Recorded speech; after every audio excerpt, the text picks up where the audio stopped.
in that position when you're doing all these shows and shit that you can try to press the promoter, try to get that extra couple thousand out of them, and sort of use not necessarily the muscle, but like the intimidation factor. And sometimes you realize that certain rappers, their management are still sort of on that mentality, and that they are really out here sort of finessing promoters and stuff.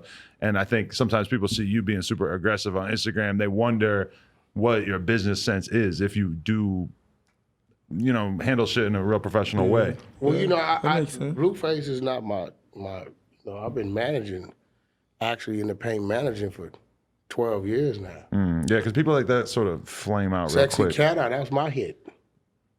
That's my project. Oh, shit. You know what I mean? Game, I took over his management like 2012. What else? You know what I mean? Tell him, what else? Keep going, don't stop. Tell him what else. So, and how it works with me, like they'll do shit like this. Pop my man's man, we want Blueface in Texas for this day, how much? I'm not gonna even respond to you because the pecking order of business says you gotta send me an offer. I gotta see details, the capacity, the day, if it's a Tuesday versus a Friday. You know what I mean? Who else is on the bill? You know what I mean? So I know what his value is. I'm definitely not gonna fuck up 50,000 chasing 5,000. That don't make sense.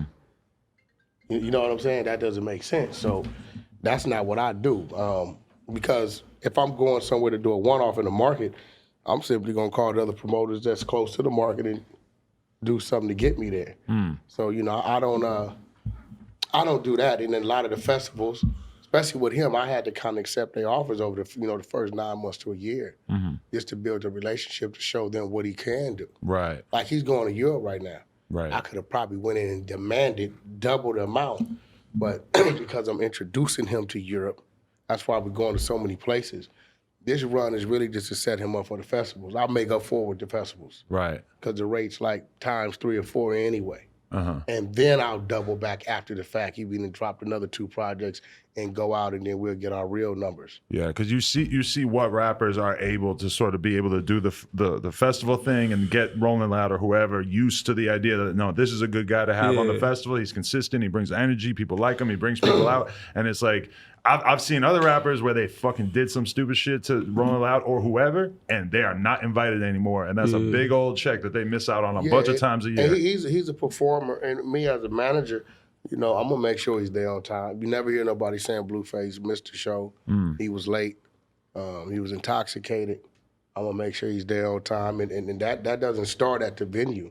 That starts from home. That starts from me communicating with the road manager and having to knock on his door and booking the ground and getting him to the airport and making sure his wardrobe is right, making sure, whatever's going on with him is right, getting him to the hotel, arresting him. A lot of that goes on. People don't see that. You know what I mean? They don't see that. Then you got to deal with the money aspect of it. You know what I mean? A lot of situations, I've been in situations where I paid him and didn't get paid for 2 weeks. Because I'm just that type of manager. If something's going on, I'm not going to say, hey, I can't pay you because they didn't pay me. If he take that stage, he's taking that stage based upon management and saying the business is done. Right. Now, if this is somebody I trust and I got a relationship with, that has nothing to do with him. Right. But a lot of these homeboy management, they're not in position. They still living with their mama. Right. You know what I mean? With him, it don't matter. I can fill in the blanks when I got to fill in the blanks. Got it. You know what I mean? Interesting. So, because there's kind of like a stereotype of you that some people think that you really are more concerned with like the money and the lifestyle than the music. And I think you said shit in interviews, the sort of troll type shit that like make people think that too. Like, do you find yourself sort of getting frustrated with the lifestyle of constantly touring and making music and shit? Am I getting frustrated with it? Hell no, that's the best part. He get the on best my part. ass about it. Yeah. I can't sit him. I try to arrest him, and he like, yo, it's time to go. I like to perform. I might not like to, like for instance, I just made an album, and it was like, usually I guess everybody make like 40 songs, 50 songs, and like pick one. I just made 12 songs and picked all 12. So it was like, you know what I mean? So it's like I might be on that more or less, but that it's fun as hell. I love performing. That's the best part for sure. Really? That's what I enjoy the most. Performing more than anything. So are you excited for this European experience in terms of just having a different I don't even know what to expect. Audience? Yeah. Yeah, I don't even shit. My mind don't even go that far yet. Man, you're gonna be stressed out about the food. I can probably guarantee you that. I heard. It's a little bit different. You're going out there too, though? Definitely, I gotta go out there. I'd be less than a real manager to send a new artist to Europe. That's facts. But is that ever the hard part about being a manager? Is that you have to like really be there all the fucking time? I mean, that's one of the requirements. You know what I mean? Because it's not like he's in Vegas or somewhere New York.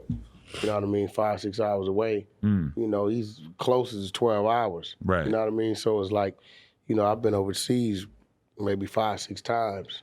You know what I mean? Around the world. So from the tour, everything's different. The tour bus is different. It's not even the same style tour bus. Traveling, you know what I mean? The ferries, he'll pull up on the ferry. He wouldn't know to get off the ferry and go up top. He wouldn't know. You know what I mean? He wouldn't know that you got to be down there. Your ass gonna go back to the other country. You know what I mean? The money, the language barriers. Yeah. You know what I mean? I got contacts over there just as strong as I have over here. So certain things he's gonna need. I got the people over there to make sure we straight with that. So and then dealing with the venues. Pay out, the food. He want to go shopping. You know what I mean? It's certain things you can and can't do over there depending on where you at. Like Dubai. You don't even play over there. You know what I'm saying? No cushion Dubai. Nah, bro, your ass would be out in the desert for 9 months. Yeah. You know what I mean? You can't smoke in Dubai? Hell no. You don't do nothing in Dubai. DJ The crime Esco. rate is 0. DJ Esco went to jail for 56 nights. That's why Future had that tape called that, because he just flew in from Barcelona, I think it was, and he had some weed in his bag. Not even a lot. They found it, like 2 months in jail. No, they're not playing. Obama had to go get the other guy, the producer out of Atlanta. He was in there damn near a year. Obama got him? Obama had to go get him. Damn. Yeah.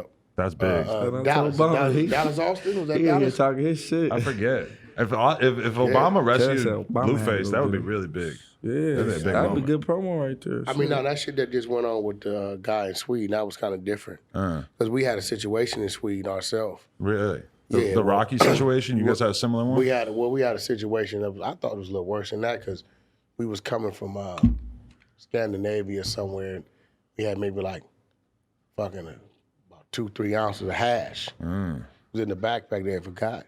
And we pulled into the bus pulled in and they had us get off the dogs at the bus, found it, right? So somebody claimed it. But I mean, I had him out like 3-4 hours now. They gave him, he had like 10 days to get out the country. Oh, wow. So I just kind of flew him into the Netherlands because we was on our way to Amsterdam anyway. So because over there it's different. Like you can be leaving Amsterdam to where weed is, you buy weed with your chicken. Yeah. There's You know nothing what to I'm stop you from just driving unless you get your trunk searched, you know.